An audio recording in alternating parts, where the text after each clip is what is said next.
I applied for Harvard for 10 times, rejected. When KFC come to my city,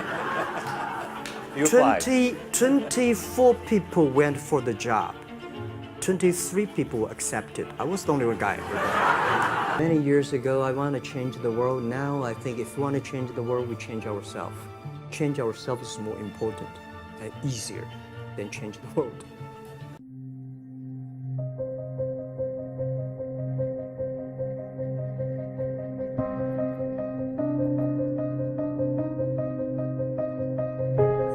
I did not have a rich father.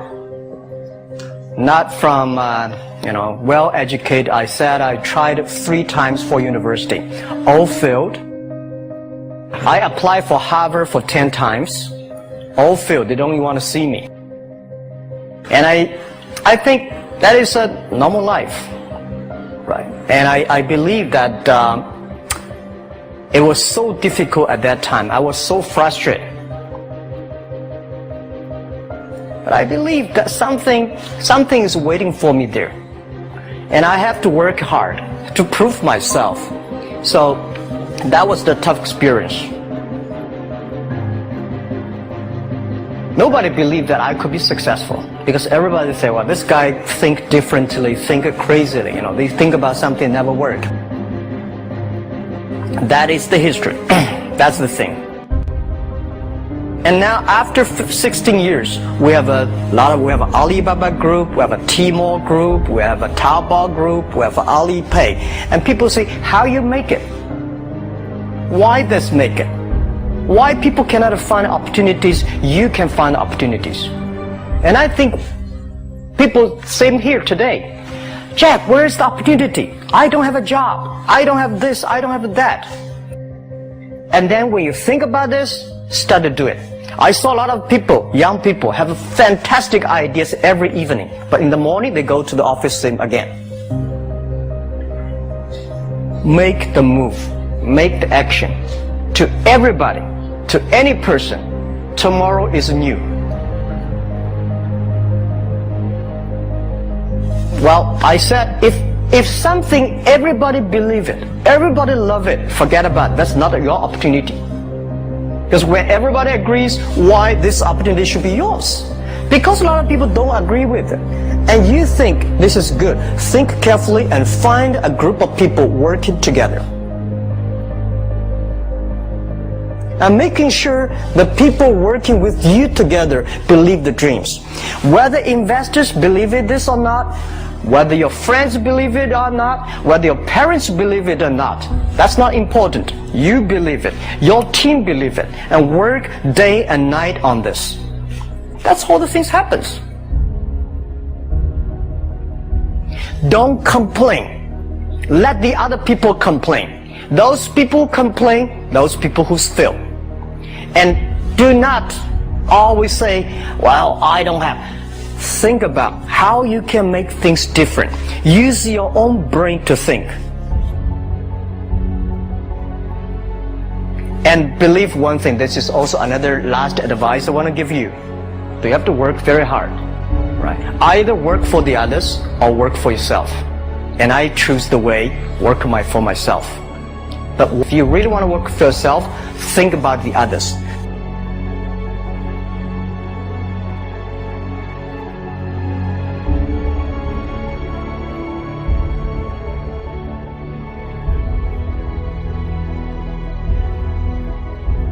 We should open things up, Jack, to the audience in general. Okay. For questions. There's a microphone coming around, and this is one where whoever has the mic has the floor, but we'll move the microphone around as quickly as possible. Ken, Jack, thank you. My question is, Jack, one of your former colleagues, Porter Arisman, said that you consider yourself more of an artist than a businessman. Even with Alibaba's size now, do you still consider yourself an artist? And if so, what do you sort of mean by that as an artist? Yeah, I was talking to somebody yesterday. I say I consider myself an artist.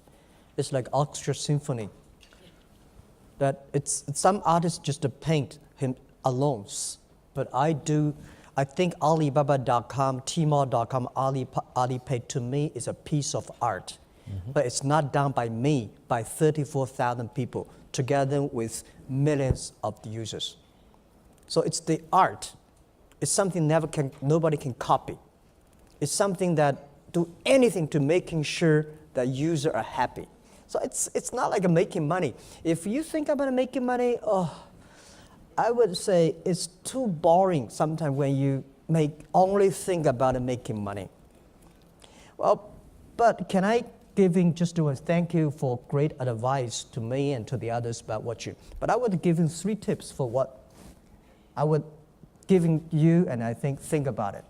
First, as a small business, try to learn as many mistakes as possible from the others. Don't learn from the successful stories. Absolutely. It's so deep. The MBA teaches successful cases, but we should learn failure stories, why people fail. Because a lot of people fail, they have the same reasons. If you know why people fail and you learn that, you make progress. And second is that always do not learn from Bill Gates and Jack Ma.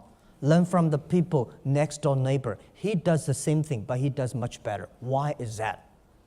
When I was 10, 15 years ago, I always said, oh my God, Bill Gates is so good. And the more I read about it, the more I disappointed. So how can I be there? And then I see, okay, this guy do the same thing. Why he can do better? Right? So that improved that. And the third, I absolutely agree with Ken's, that anybody, my philosophy is repair the roof while it is still sunshine. When the company is good, change the company. When the company is in trouble, be careful. Don't move.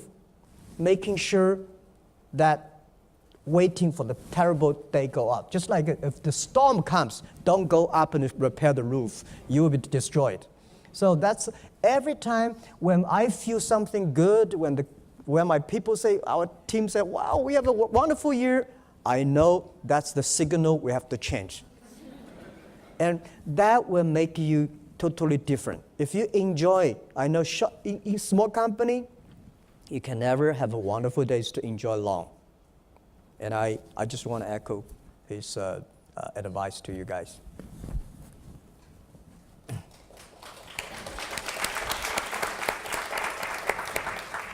We have a microphone.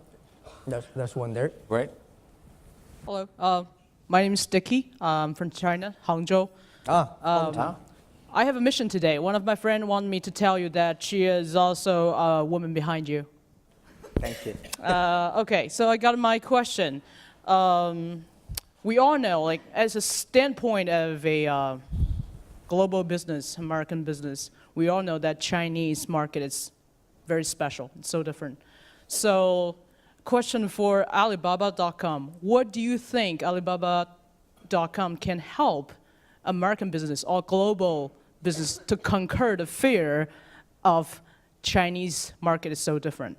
So my question is, we all know it's like our business or the American business will also have the question, Chinese market is a very different market, need to be customized and specialist. What do you think that Alibaba.com can help customize the international business? First, any market is special and different. There's no market that is the same. I think in New York and Chicago may be different. China definitely be different. But doing business the same. Focus on create value for your customers. Focus on customers rather than competitors. If you go to China someday, people say, well, I have a good relationship with the government. Forget about that.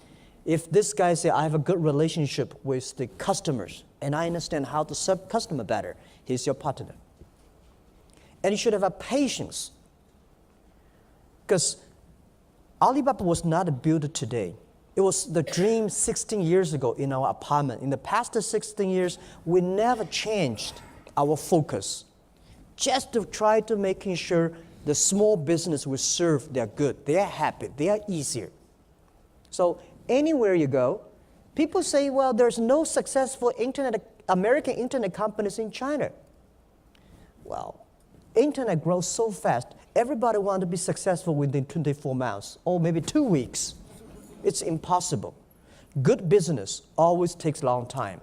American Express, 165 years old. Alibaba, 15 years, today succeed. I don't know.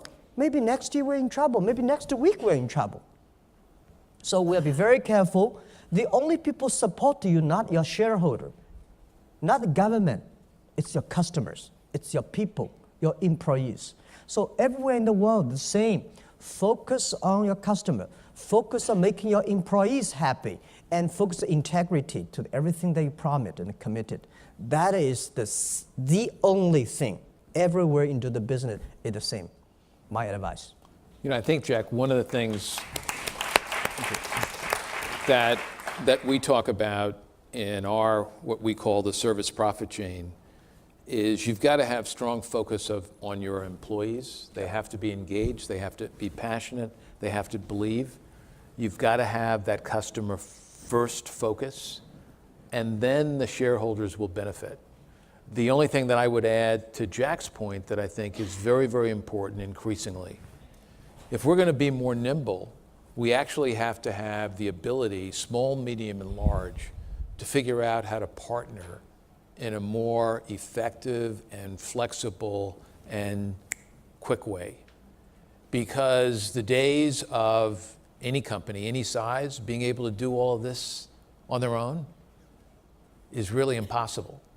And the internet has provided a tremendous opportunity, irrespective of size. Anyone can be empowered if they understand how to use it. And part of using it is to understand how to partner. Yeah. Yes. Thanks for today. This has all been very inspiring. Just wondering, I'd love to hear y'all's advice when it comes to small businesses wanting to expand their products or their services to new audiences. I think, again, I'd start off the way Jack answered the question. I think what's most important is that you're not expanding just for the sake of expanding. That you have a value proposition that you think is something that's going to make a difference in that customer's life or for their business. And that it's something that is differentiated, that it's something that people can be excited about.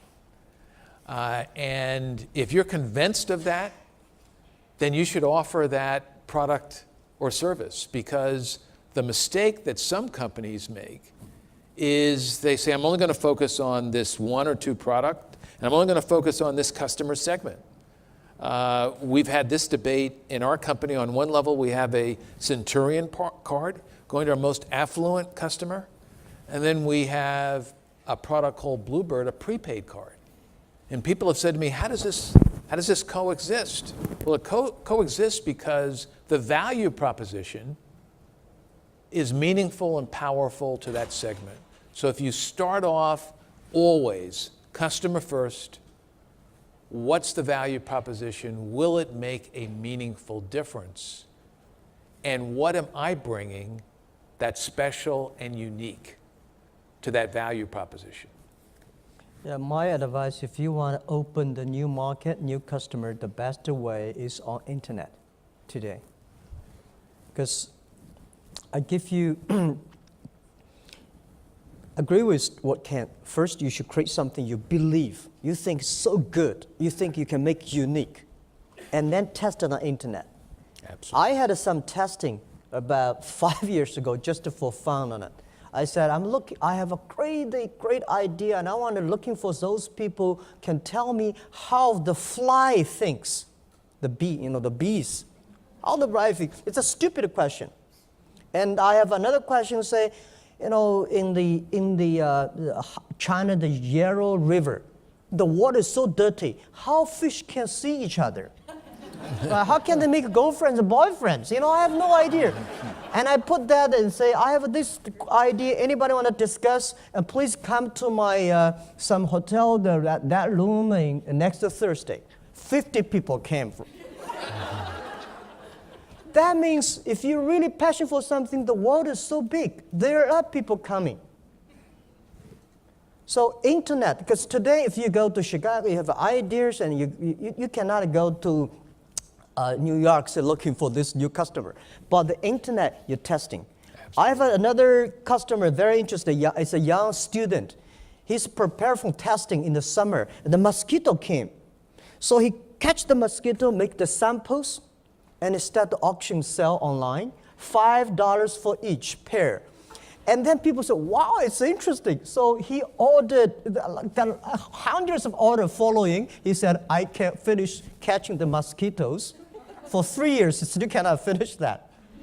You know, the internet giving a lot of innovative ideas. Looking for new customers and partners and things. So move online. Yeah, move online. You know, to Jack's point, as we were talking earlier today, in the analog world, you'd have to, the time is there. The playing field is leveled with the internet because it doesn't matter whether you're a small, big, medium size, who has the best ideas. Yeah. And the internet then provides you the capabilities where you can act on those in a very powerful way. Yeah, I think that to you because you're a small business in this area, to you know, I know this product for years, everybody know, but online, maybe it's so curious for the others, so new to the others. People start to buy and order online, right? My family ordered some bamboo shoots from a farmer 5 years ago. My wife loved the bamboo shoots, so she said, I ordered that, and the farmer said, I only have 2 kilos. So my wife said, can you sell 20 kilos? I can distribute my friends. This guy said, I only plant in my own bamboo, only 2 kilos. And last year, that guy sells like 2 tons of bamboo shoots because he collected all because the demanding make that guy start looking for more supplies. So testing that. Yeah. Thank you. Okay, first of all, I'd like to thank you for the opportunity. And as both of you have mentioned, it's very important for a business or just the global commerce to have people who are looking towards the future, who have vision. And we all know that no one can live forever. So even though there are many great leaders right now who have vision, but how are you going to help educate the future generation to have these people who will carry on the vision? Well, I think nobody can survive, but if you want to survive long, trust the young people. Rely on the young people, training them, develop them.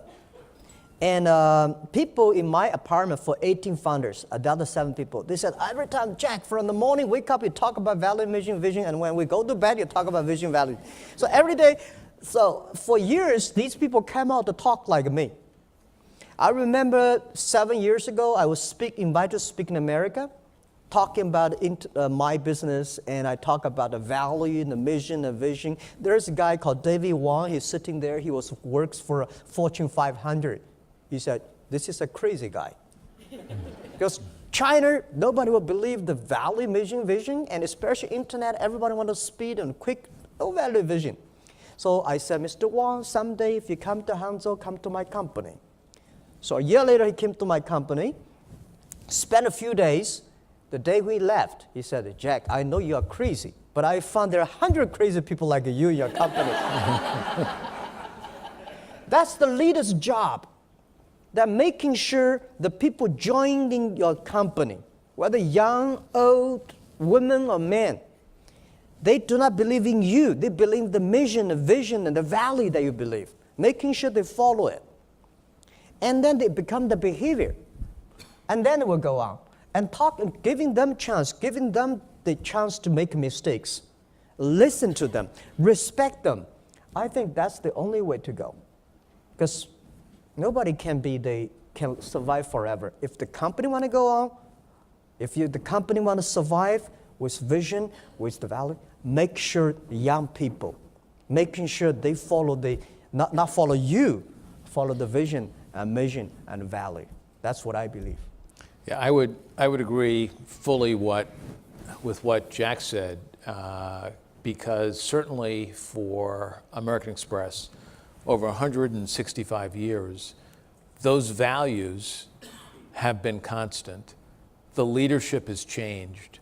And we've had vivid examples where when we did not have the right leadership, and that leadership did not adhere to those values, the company stumbled and really lost its place.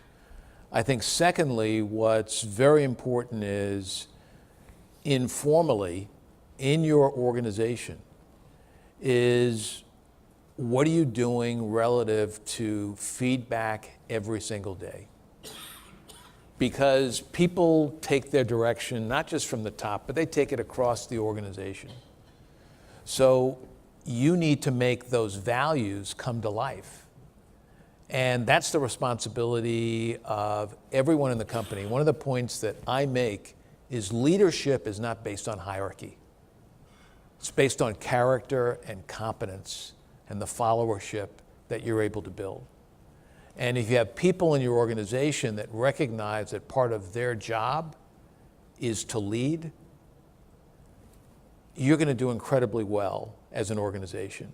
The other point that I would make is you need to be intellectually curious. This gets back to spending time with different people, with younger people, understanding contrarian points of view. And then we're also involved in some formal training, and one of the things that we're doing in addition to training inside of our company is we have a whole leadership institute that teaches leadership to nonprofit companies, organizations, philanthropic organizations. Because what we believe is that leadership is what's going to make the difference. And if we believe in leadership for our own company, part of our role in society is to improve the leadership in society overall. I'm getting the sign. I'm going to disobey it for Jack and I, and we'll take one more question. Who has the microphone?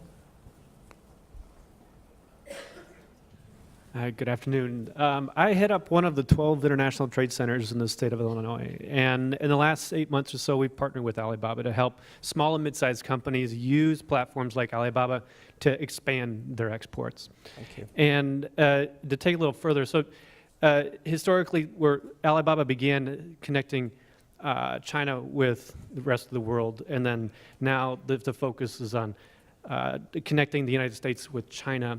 But what I've seen with my clients helping them expand their exports through Alibaba is that Alibaba is connecting the world with the world. Yep. And what's your vision to connect the world with the world?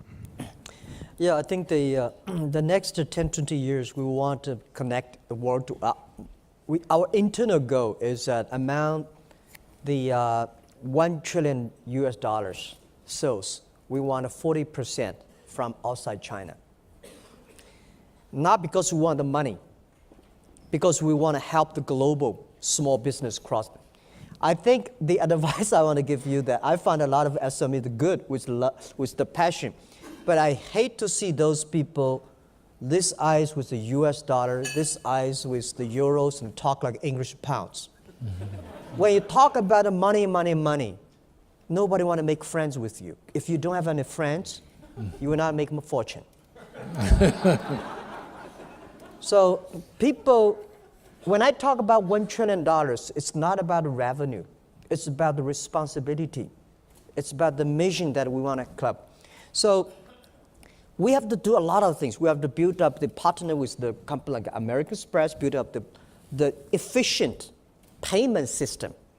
We should leverage and work with all the logistics companies globally, so making sure they can deliver and receive products efficient.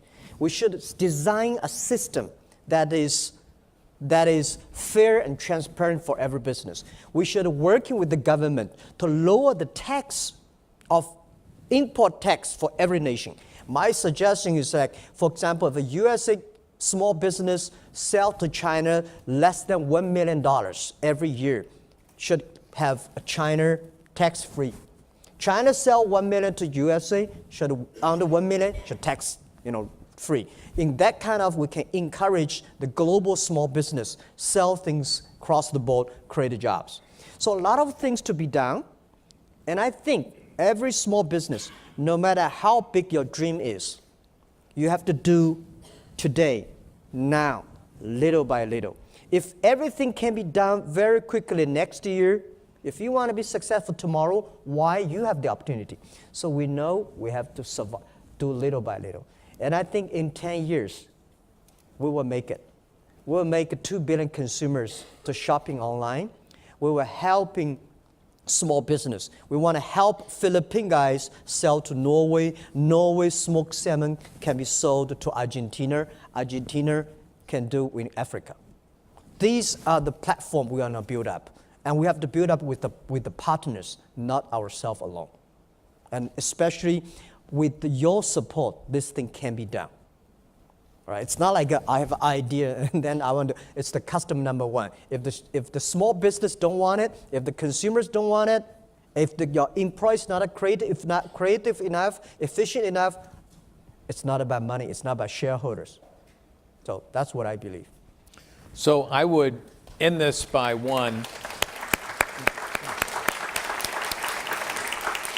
thanking Jack and saying on behalf of Jack and myself, shop small, support small business. But I hope what you've gathered from this and my view of real leadership is that the person has to be authentic. And I think what you can clearly see is that Jack Ma is truly an authentic leader. So thank you, Jack, Thank you for spending time with us.